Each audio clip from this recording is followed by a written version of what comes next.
Alors, on va pouvoir démarrer. Donc, bonjour à tous. Merci d'être connectés ce matin pour le webinaire sur Siena Trésorerie Plus. L'idée, c'était qu'on se retrouve un petit peu tous ensemble pour qu'on puisse vous présenter plus en détail le fonds Siena Trésorerie Plus. Je sais que beaucoup d'entre vous le connaissent déjà. C'est aussi l'occasion d'échanger, que vous puissiez poser vos questions directement. Donc, pour ma part, Lucas Présier, je suis, pour ceux qui ne me connaissent pas, je suis chargé de relations investisseurs chez Siena Investment Managers et je suis notamment en charge du développement sur la partie retail, sur le sud-ouest et le nord-est. Et je suis accompagné de Wissem Bourbia, qui est le gérant de la poche non cotée, qu'on appelle de dette privée granulaire, du fonds Siena Trésorerie Plus, et qui aura l'occasion de revenir par la suite dessus. Si tu peux passer.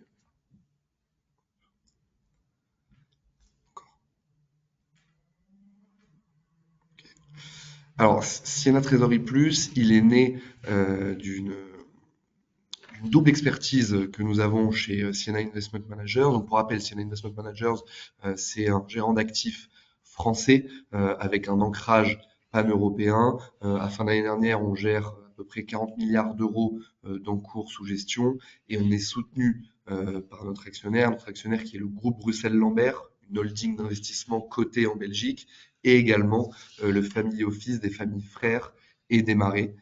Si on passe, hop.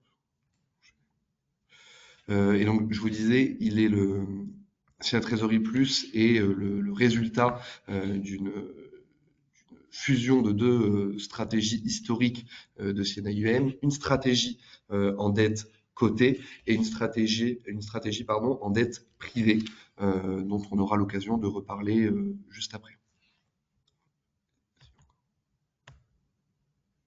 Alors, Siena Trésorerie Plus, c'est un fonds qu'on a lancé dans un contexte où on avait les premières remontées de taux, vous savez, en 2022, au moment où l'inflation a fait résurgence, les banquiers centraux, que ce soit aux États-Unis, mais surtout là qui nous intéresse en Europe, ont fait le choix de remonter les taux. Et donc avec cette remontée des taux, les rendements des obligations, qu'elles soient cotées ou non cotées, redevenaient intéressantes. Et c'est à ce moment-là qu'on a fait le choix de créer ce véhicule qui est la fusion de deux stratégies, je le disais, historiques de Siena IM. Donc Siena Trésorerie Plus, c'est un fonds qui a un objectif de performance de Ester plus 1,5 pour la part A et Ester plus 1,25 pour la part B. Si on passe à la slide suivante, hop, sur les caractéristiques du fonds. Donc, Siena Trésorerie Plus, c'est un fonds qui a une durée minimum de placement recommandé de 12 mois, donc de 1 an.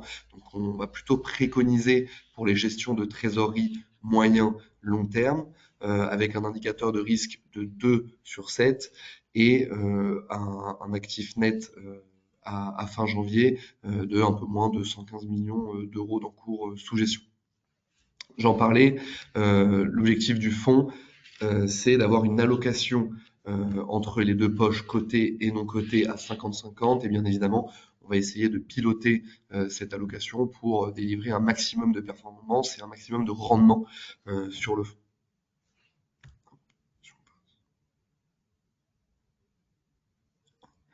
Et je vais couper mon micro pour passer la parole à Wissem sur la poche de dette privée granulaire, justement. Voilà. Merci Lucas. Bonjour à tous, bienvenue. Alors sur la poche dette privée, dette granulaire court terme, voilà, il y a plusieurs terminologies, mais en gros, alors je vais peut-être faire une petite introduction pour différencier ce qu'on fait ici, parce que la dette privée, c'est un domaine assez vaste. Et en général, ce qu'on connaît de la dette privée, ce sont plutôt les dettes longues, c'est-à-dire des fonds de dette privée qui font soit de l'infrastructure, enfin, de la dette infrastructure, de la dette immobilier, de la dette corporate, etc. Et ça, ce sont plutôt des actifs à 5-7 ans. Donc, on n'est pas, alors justement, dans cette stratégie, on n'est pas du tout dans ce monde, on est plutôt dans le monde qui est moins connu de la dette privée très courte, c'est-à-dire c'est de la dette à moins d'un an, plutôt en moyenne autour de 90-120 jours. Pour faire simple, on est plutôt dans du financement de BFR, c'est-à-dire de ce que les entreprises vont devoir avoir comme trésorerie pour financer un peu leur cycle d'exploitation qui est de quelques mois. Et donc, ce sont plutôt des prêts à des entreprises sur quelques mois. On est plutôt sur cet horizon de dette court terme. Donc, par rapport à dans l'univers de la dette privée, on est plutôt cette partie très courte.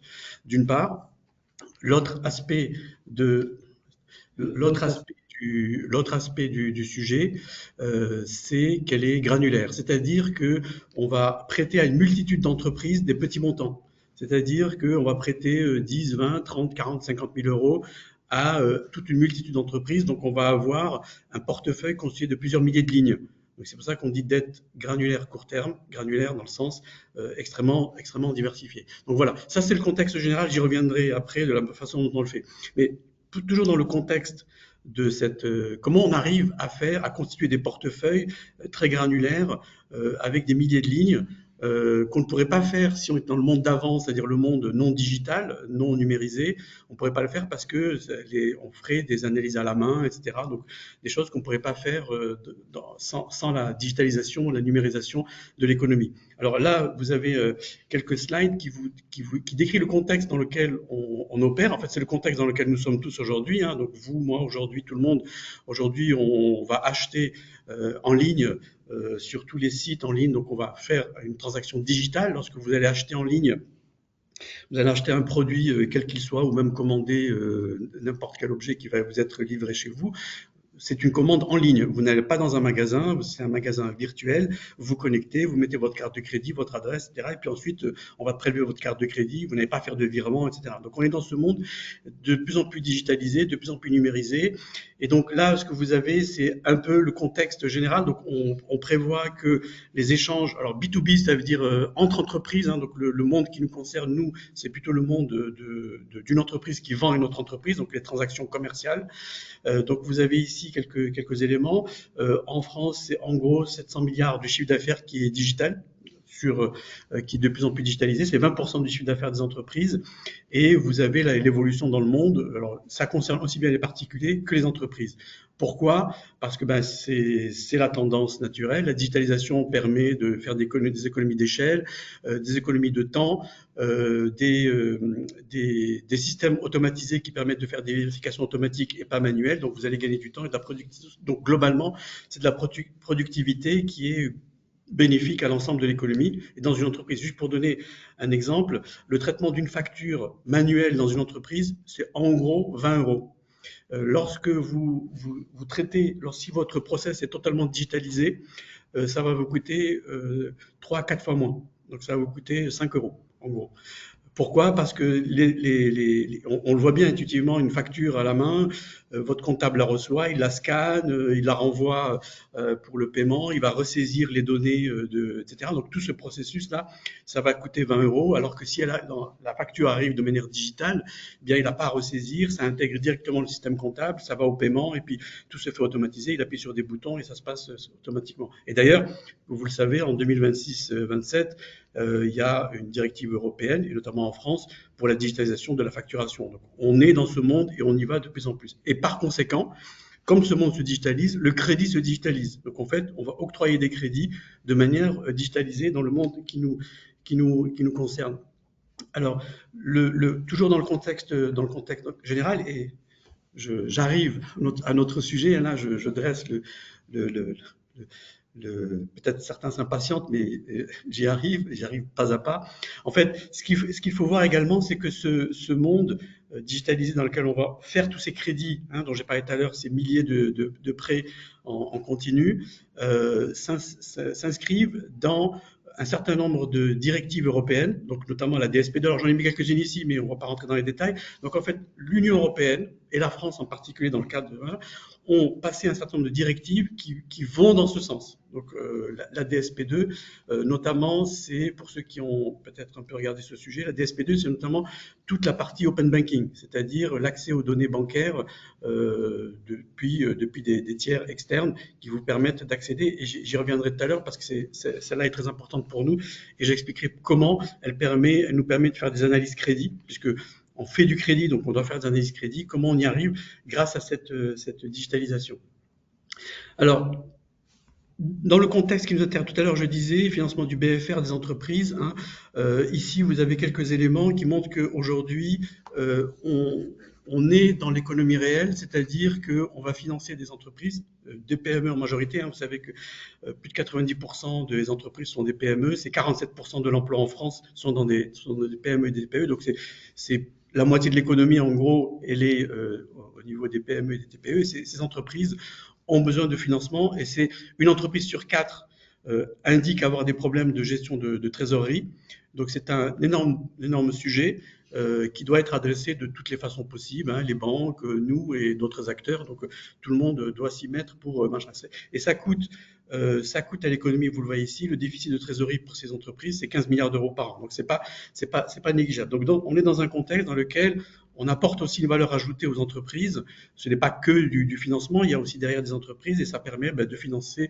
Si elles financent leur BFR, elles vont financer leurs investissements, elles vont recruter quelqu'un. Enfin voilà, elles vont utiliser leur trésorerie à bon escient. Alors je vais avancer ici, peut-être ici directement sur comment on le fait. Alors, en fait, ici, dans le schéma à gauche qui vous est présenté, c'est le schéma un peu technique de l'architecture. C'est-à-dire que vous avez les marketplaces. Donc, les marketplaces, c'est en gros un site en ligne qui vend des produits. D'accord, hein. Donc, c'est pour les particuliers, c'est Amazon, c'est Discount, le site de Decathlon, etc. Donc tous les sites qui vont vendre en ligne quelque chose. Alors ici, on est sur des sites en ligne qui concernent les entreprises, hein. Moi, je suis une entreprise, je suis une PME, j'achète des boulons tous les mois parce que je fabrique des chaises. Donc je me connecte sur le site donc Marketplace. Donc je suis en bas à gauche. Donc en bas à gauche, vous avez l'acheteur, vous avez le vendeur. Donc sur la Marketplace, vous avez une PME qui va acheter des boulons à son fournisseur de boulons, elle se connecte sur le site en ligne de son fournisseur et elle va commander en ligne pour 10 500 euros de boulons qu'elle va acheter tous les mois, parce que si je produis des chaises, je vais acheter tous les mois la même chose. Donc, les entreprises achètent la même chose tout le temps pour la production de leurs biens. Donc donc je suis l'acheteur, je me connecte en ligne, j'ai déjà saisi mon adresse, mon cabis, enfin tout est déjà décidé dans le système, donc j'ai pas besoin de le ressaisir, donc je gagne du temps, j'ai pas besoin de renvoyer à quelqu'un à quelque chose, c'est déjà tout ça est saisi, mon compte bancaire, ma carte de crédit, tout ça sont sur le site. C'est un peu comme vous, lorsque vous avez sur un site, votre carte bancaire est déjà, vous n'avez plus qu'à commander votre bien, et je vais acheter mon bien donc sur le site, je vais demander à me faire livrer. Dans cette séquence, donc cette séquence, c'est-à-dire sur le site sur lequel je suis connecté, dans la séquence d'achat, je passe ma commande, je dis où je veux être livré, quand je veux être livré, etc. et tout.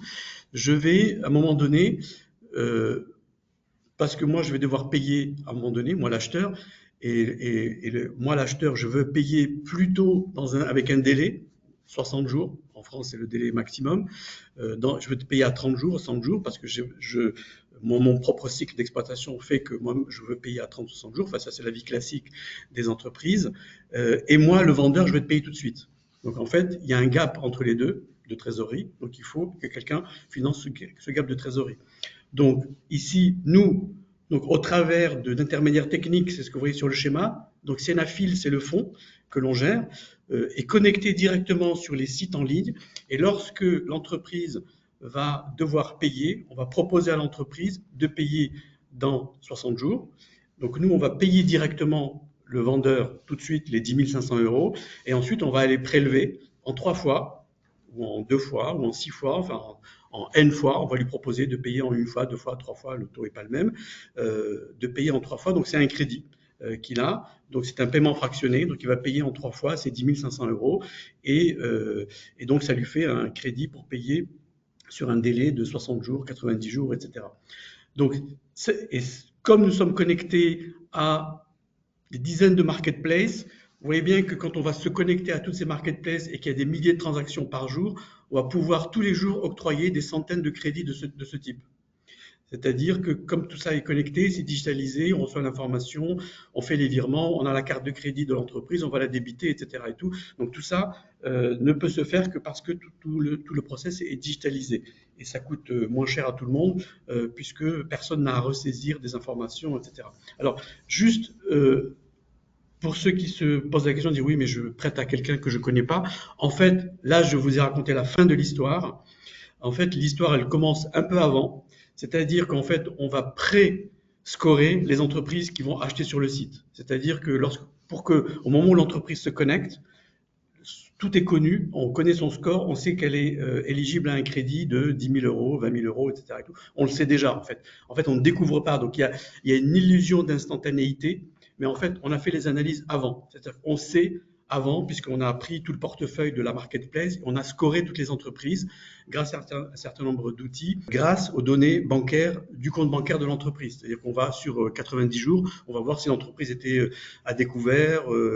Alors avec l'intelligence artificielle, on sait que elle a tant de dépenses, elle a des salaires de X, Y, etc. On sait interpréter les données qui sont sur le compte bancaire. C'est pas non plus extrêmement compliqué parce que vous voyez que les salaires, c'est tous les mois, c'est payé à une régularité, le montant est à peu près le même. Et puis il y a des libellés, paiement de salaire, etc. Il y a tout un tas de choses. Les chiffres d'affaires, on peut les détecter. Donc on peut reconstituer à partir des données bancaires de l'entreprise sans que l'entreprise nous envoie sa liasse fiscale ou des choses qui sont d'ailleurs datées, puisque la liasse fiscale va dater, c'est une vue en arrière de ce qui s'est passé il y a un an, alors qu'avec le compte bancaire, la connexion au compte bancaire, on a une information fraîche, on a une information de la veille et les 90 derniers jours, donc on sait exactement quel état de trésorerie, ça permet de scorer. Après, on collecte d'autres données, je passe un peu sur les détails, on collecte d'autres données parce qu'on doit faire aussi des contrôles vous savez, de KYC, de blanchiment, lutte terrorisme, etc. Et tout, donc on va vérifier que l'entreprise n'est pas interdite, qu'elle n'est pas sur des listes de l'Union européenne, États-Unis, etc. Donc voilà, donc en fait, c'est la façon dont on va octroyer ces milliers de crédits à tous ces gens sur des durées assez courtes, puisqu'on est sur des cycles d'exploitation relativement rapides. Alors, dans le schéma de droite, on explique de manière très schématique quel risque on prend ou on ne prend pas. En fait, le risque qu'on ne prend pas, c'est le risque dit de première perte. C'est-à-dire qu'on va demander soit la marketplace, soit l'intermédiaire technique, enfin celui qui a un intérêt à ce qu'on vienne faire cette opération, notamment c'est la marketplace et j'expliquerai pourquoi, quel est son intérêt à elle, c'est qu'on va lui demander de constituer une réserve. Alors dans l'exemple de droite, c'est une réserve de 5%, enfin c'est un exemple, mais ça peut être 10%, 12%, enfin ça procède d'une analyse statistique sur les défauts, etc., sur l'historique de ce qui s'est passé sur le portefeuille, et on va demander à l'entreprise de constituer une réserve dite de première perte. C'est un peu comme une franchise pour les assurances, une franchise de risque, c'est-à-dire qu'on dit les premières pertes sont pour vous et le fonds n'est exposé que au-delà éventuellement de ces pertes. C'est-à-dire qu'on dit les premières pertes c'est pour vous et on a taillé le montant 5, 10, 12%, enfin, ça varie selon les portefeuilles, en fait ça varie en fonction de la nature du risque que l'on prend, de la durée, etc., de tout un tas de paramètres, et on dit à l'entreprise, etc. Et on surveille hebdomadairement où en sont les retards ou les défauts de paiement, et on va demander à celui qui a fourni cette franchise de 5% de reconstituer la réserve. C'est-à-dire que si sur une semaine donnée, on a consommé 1% de ces 5%, on lui demande de reconstituer 1% de manière continue. Donc c'est une surveillance continue et un rechargement continu de la réserve. C'est-à-dire que on lui dit, voilà, alors tout ça c'est automatisé, puisqu'on reçoit les paiements, donc on sait exactement de manière automatique où en sont les défauts de paiement, etc. Donc quand on reçoit les informations sous forme digitale, sous forme numérique de fichiers, on va dire, voilà, il y a eu 1% dans la période précédente, vous devrez constituer la réserve de 1%. Il y a deux cas de figure, soit il la reconstitue et on repart pour un tour, soit il ne peut pas la reconstituer parce qu'il a des difficultés financières et le financement s'arrête.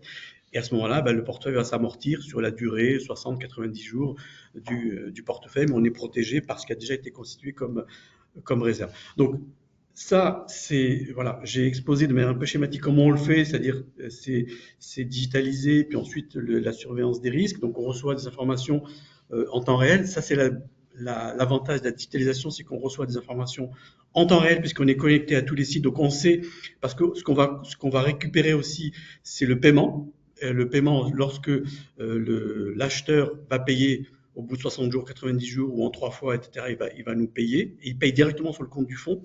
Donc, on va aller prélever, soit sur son compte bancaire, soit sur sa carte de crédit. On va aller prélever l'échéance.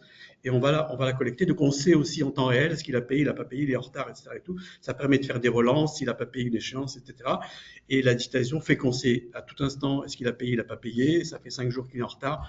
Il y a des relances qui sont faites, etc. Donc il y a tout un processus de recouvrement qui est mis en place également. On a la réserve, certes, mais on s'assure également que les gens payent. On fait du recouvrement comme on fait du recouvrement de manière tout à fait classique.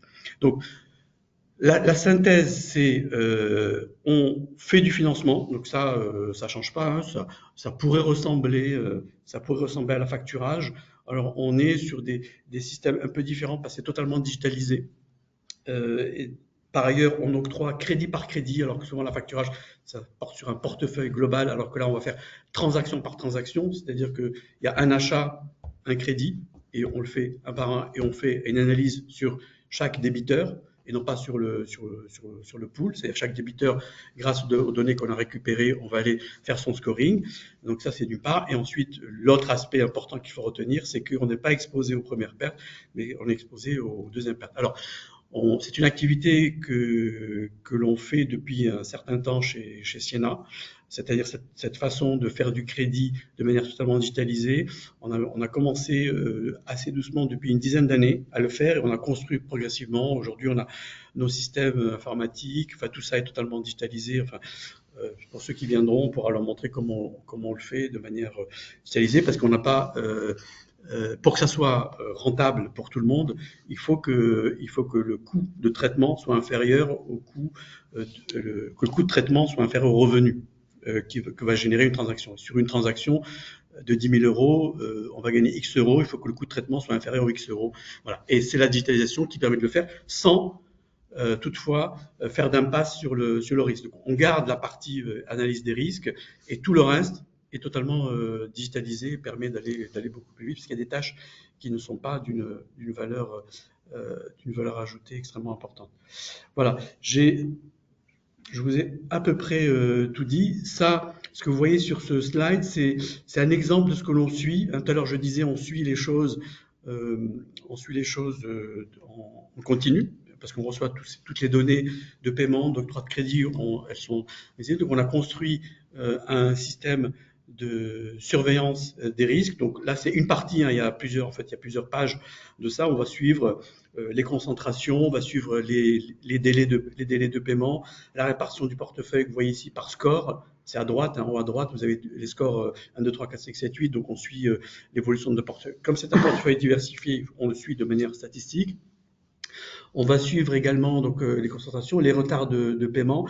Et en bas à droite, ce que vous voyez, c'est l'analyse par cohorte mensuelle. Cohorte, c'est-à-dire les crédits qu'on a fait en janvier, les crédits qu'on a fait en février, on va les suivre mois par mois. Qu'est-ce qui s'est passé sur les crédits qui ont été faits en janvier de cette année, qui étaient à 60 jours. Normalement, ils arrivent à échéance fin février.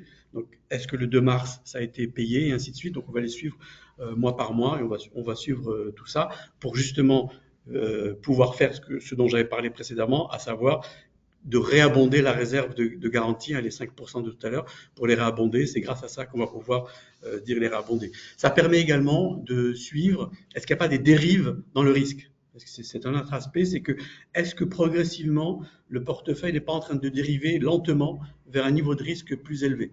Et donc, en suivant quel est le pourcentage de score 1, 2, 3, 4, etc., de retard de paiement, ça permet de suivre que le portefeuille n'est pas en train de dériver. Si on constate, parce qu'on a des paramètres, des KPIs de suivi des risques, si on constate une dégradation, parce qu'on sait combien on doit avoir de score, on a défini tous ces critères d'éligibilité enfin, pour chaque portefeuille, on va suivre ces métriques et vérifier qu'elles ne dérivent pas dans le temps. Si elles dérivent dans le temps, il y a deux cas de figure.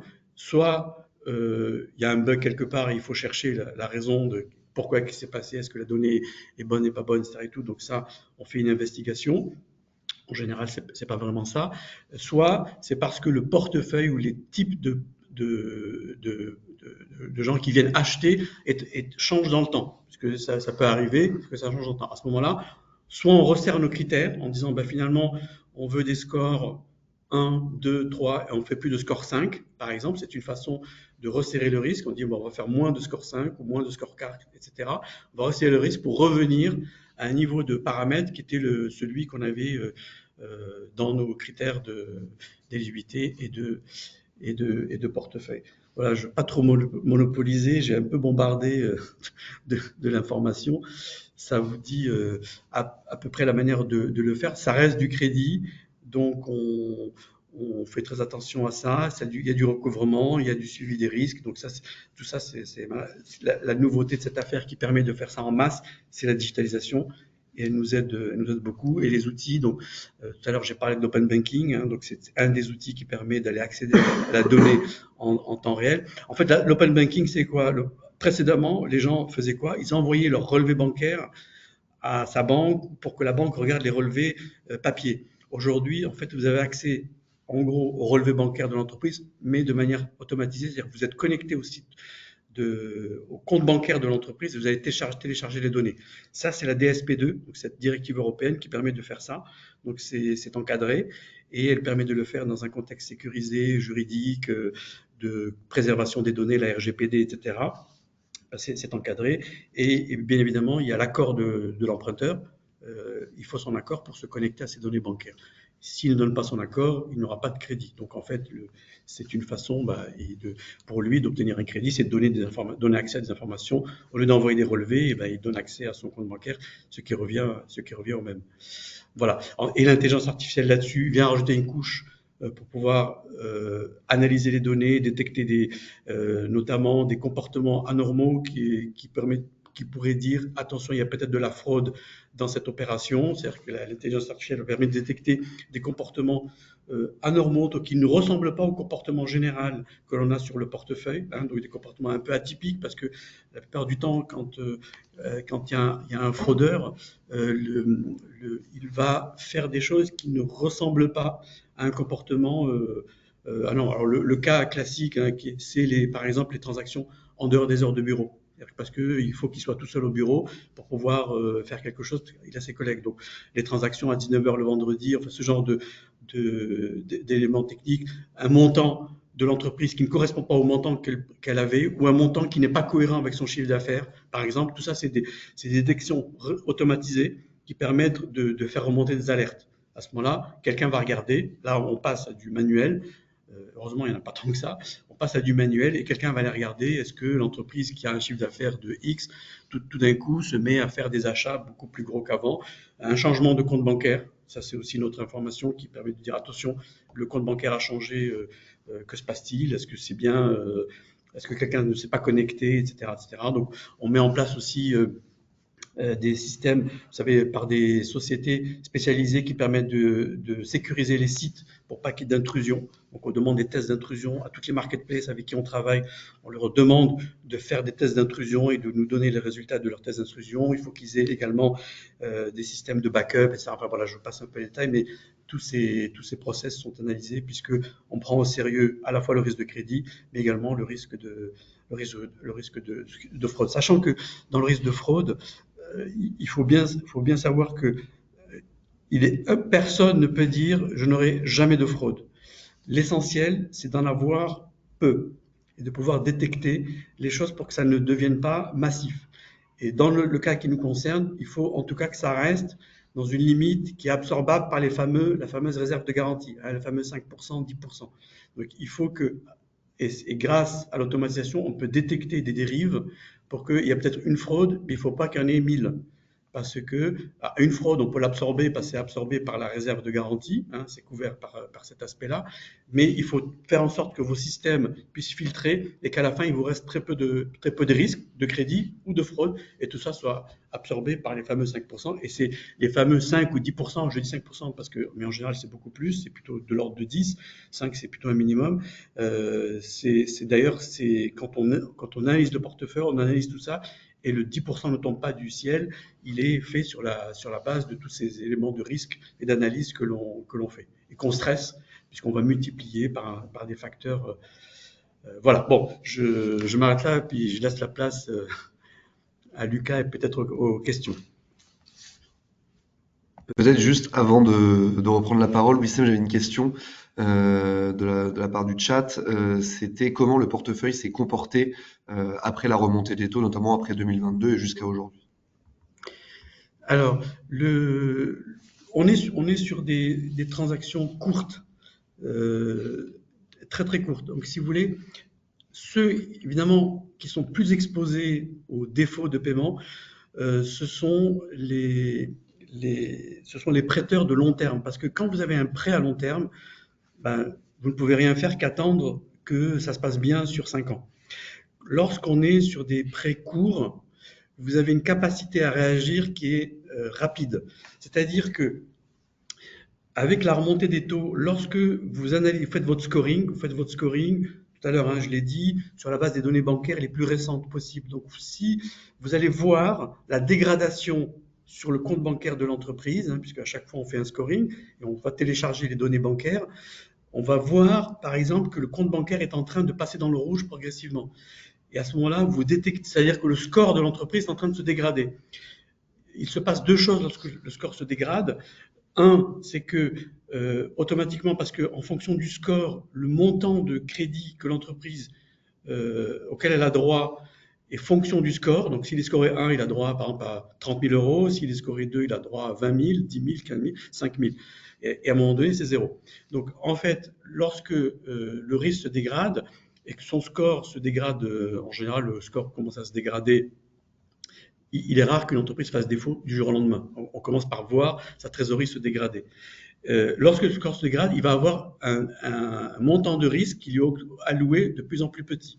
Donc, ce qui permet de diminuer la masse de risque sur la catégorie de gens dont le score est en train de se dégrader. En fait, ce qu'on a vu, nous, plutôt, c'est une petite remontée des retards de paiement, mais pas des défauts, parce qu'en fait, on coupe avant qu'il n'arrive, puisque nous, en fait, on surveille les défauts à 30 jours, 60 jours, 90 jours, et donc à 90 jours, on arrête. C'est-à-dire, on dit, si quelqu'un a 90 jours de retard, il n'a plus droit à aucun crédit sur le crédit précédent. Donc, à ce moment-là, vous coupez assez tôt le problème. Après, ce qui peut vous échapper, c'est les défauts immédiats. Mais il y en a peu, enfin, il y en a beaucoup moins que ceux qui vont, dont le risque va se dégrader. C'est le cas général, c'est le risque se dégrade. Et on le voit sur le compte bancaire. Ça, c'est un aspect des choses. Et l'autre aspect, je l'ai oublié, c'est que on va couper. Oui, ce qu'on a vu, oui, pardon, c'était sur la conséquence de la remontée de taux. Ce qu'on a vu, c'est des gens qui empruntaient moins et qui faisaient moins de transactions, en fait. Parce que les gens, comme ils ont des frais financiers qui ont augmenté, ça, et puis que l'économie se tassait un peu, ce qu'on a vu, c'est des montants moins importants de transactions au moment de la remontée brutale. Hein. Donc là, il y a eu une baisse des montants, enfin, globalement, que les gens sont allés emprunter moins ou faire moins de commandes, puisque nous, on est lié aux commandes, puisque le chiffre d'affaires, globalement, l'économie s'est ralentie, bah, automatiquement, bah, les gens achètent moins, puisque c'est l'économie qui se ralentit, et donc on a vu moins. En revanche, dès que les taux ont commencé à rebaisser, que l'incertitude qui pesait sur cette remontée dont on ne savait pas exactement où elle allait s'arrêter, on ne savait pas où l'inflation allait finir, avec les propos rassurants de la BCE qui a dit maintenant je suis dans un cycle de baisse des taux, l'inflation est maîtrisée, on a vu revenir un petit peu cette demande de crédit court. Hein. Je parle du crédit court, hein, et le monde est un peu différent sur le crédit moyen-long terme, qui est un autre segment de la dette privée. Merci beaucoup, Wissem. Alors, si on passe au slide suivant, pour revenir à Siena Trésorerie Plus, le fonds au global, j'en ai parlé au début. C'est un fonds qu'on a lancé au moment de la remontée des taux, au moment où les rendements obligataires, qu'ils soient cotés ou non cotés, redevenaient intéressants. Donc, bien évidemment, un des atouts de Siena Trésorerie Plus, c'est au niveau de la performance, en particulier au niveau de la prime de performance par rapport à des classes d'actifs ou des outils de monitoring de trésorerie comparables. Et évidemment, c'est un actif qui est très peu volatile, justement, et on a eu l'occasion d'en parler avec Wissem, du fait de la poche de dette privée granulaire qui participe justement à l'absorption de cette volatilité à l'échelle globale du fonds. Alors, si on rentre plus en détail dans les éléments du reporting, donc, tout d'abord, on va parler des performances. Et ici, on vous a mis donc les performances et les rendements actuellement embarqués, c'est-à-dire les rendements courants du fonds Siena Trésorerie Plus pour les parts A et B. Et on vous a également mis les fonds monétaires ou assimilés monétaires pour Siena court terme, qui constituent d'ailleurs la poche cotée de Siena Trésorerie Plus. Et vous voyez donc en 2024, le fonds Siena Trésorerie Plus, que sur la part A, a fait une performance de 5,65 net de frais, quand Siena Monétaire, qui est un fonds pur monétaire, faisait un petit peu moins de 4. Donc on a vraiment cette prime de rendement par rapport au fonds monétaire, et c'est aussi en ça qu'on va se différencier de cette classe d'actifs. Et ça vous aura pas échappé, au cours de l'année 2024, on a subi plusieurs baisses de taux, et donc à fin du mois dernier, donc au 28 février, les rendements courants embarqués de Siena Trésorerie Plus sont de 4,40 net de frais, et on conserve cette prime par rapport au fonds monétaire, par rapport aux fonds obligataires court terme qu'on peut retrouver chez Siena, mais également dans le marché. Alors, un aspect qui est très important pour nous, c'est la courbe de Siena Trésorerie Plus. Un trésorier d'entreprise, quand il investit dans un fonds, il a envie d'avoir plus quand il sort que ce qu'il a mis. Et c'est un petit peu ce que traduit cette courbe, c'est-à-dire vraiment une performance linéaire dans le temps, une performance graduelle qui nous permet justement de délivrer de la performance à long terme de manière sereine, sans subir les soubresauts des marchés comme on aurait l'habitude sur des fonds d'investissement classiques. Bon, actions bien évidemment, on ne va pas le comparer à un fonds action, mais même des fonds obligataires un petit peu plus longs qui auront une sensibilité plus marquée aux variations de taux. Là, l'idée, c'est vraiment d'avoir un fonds qui soit très peu sensible avec une performance graduelle dans le temps.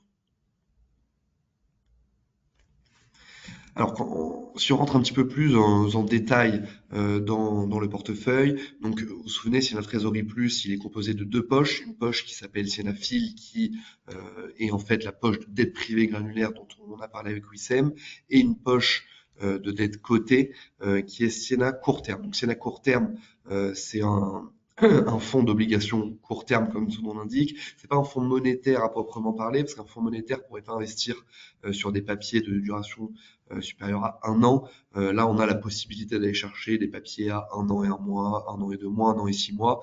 Mais l'idée du fonds, c'est quand même d'avoir une maturité moyenne autour de 1 an.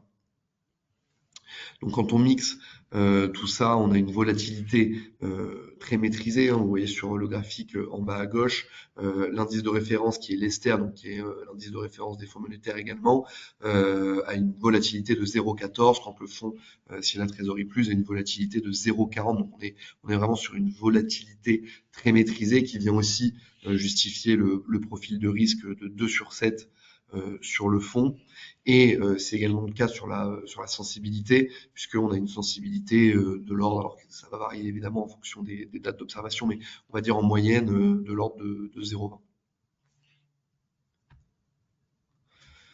Alors, si on analyse plus en détail la poche Siena court terme, donc Siena court terme, c'est un fonds qui va investir uniquement sur des émetteurs investment grade, donc c'est-à-dire tous les émetteurs les mieux notés. Excusez-moi. Et je vous en parlais avec une maturité cible de 1 an, donc avec la possibilité d'aller chercher des papiers supérieurs à 1 an, inférieurs à 1 an, mais avec un pilotage moyen de la maturité autour de ces 1 an. Et donc si on rentre plus en détail dans la poche de dette privée granulaire, je ne sais pas si vous voyez très bien, mais la poche de dette privée granulaire, Wissem en a beaucoup parlé. Le leitmotiv sur cette poche-là, c'est d'avoir des durations très très courtes, des montants de créances très très faibles et un volume dans le nombre de créances très important. Et c'est ce que vous retrouvez sur le graphique en haut à gauche, c'est-à-dire des maturités moyennes, donc encore une fois qui vont varier en fonction des dates d'observation, mais on va dire en moyenne on est entre 55 et 65 jours de maturité moyenne des créances, avec un montant moyen de 5 000 euros et un nombre de créances en portefeuille entre 10 et 13 000 créances. Donc on a à la fois des maturités très très courtes, un montant moyen très faible et un nombre de créances en portefeuille très important, ce qui va aussi nous permettre, bien évidemment, de diversifier au maximum notre risque. Alors, pour finir sur les caractéristiques du fonds et à qui le fonds peut correspondre. Donc, le fonds, c'est un FPS donc qui correspond aux clients professionnels du point de vue de la réglementation MIF. Et donc, bien évidemment, ça rejoint aussi le minimum de souscription qui est de 100 000 euros sur la part B et de 1 million d'euros sur la part A. Alors le fonds, il est disponible dans, on va dire, de types de poches distinctes. La première, c'est dans les comptes titres. C'est un fonds qui peut être investi au travers de comptes titres, notamment chez Norcia, notamment chez Gresham, notamment chez Direct Securities. Et c'est un fonds qui peut être aussi investi dans les FID, dans les FAS luxembourgeois, avec tous les acteurs que vous connaissez très bien de la place luxembourgeoise. Si on passe. Et donc, en ce qui concerne les caractéristiques, donc les frais de gestion directs sur la part B sont de 0,35 et le minimum de souscription, j'en ai parlé, qui est de 100 000 euros et qui rejoint encore une fois la nécessité pour un investisseur d'être qualifié comme professionnel pour pouvoir investir dans ce type de fonds. On finit sur l'équipe de gestion avec les jolies têtes. Donc, merci à tous d'avoir pris le temps de nous écouter. On a été un petit peu plus long que prévu, donc on n'a pas pu traiter beaucoup de questions. Ce que je vous propose, c'est que vous nous les transmettiez par mail et comme ça, on pourra faire une réponse plus détaillée à l'écrit, ce qui permettra aussi de pouvoir récupérer toutes les questions qu'on n'a pas pu traiter aujourd'hui. Et je vous souhaite, au nom de Wissem et moi, et plus largement de Siena, une très bonne journée.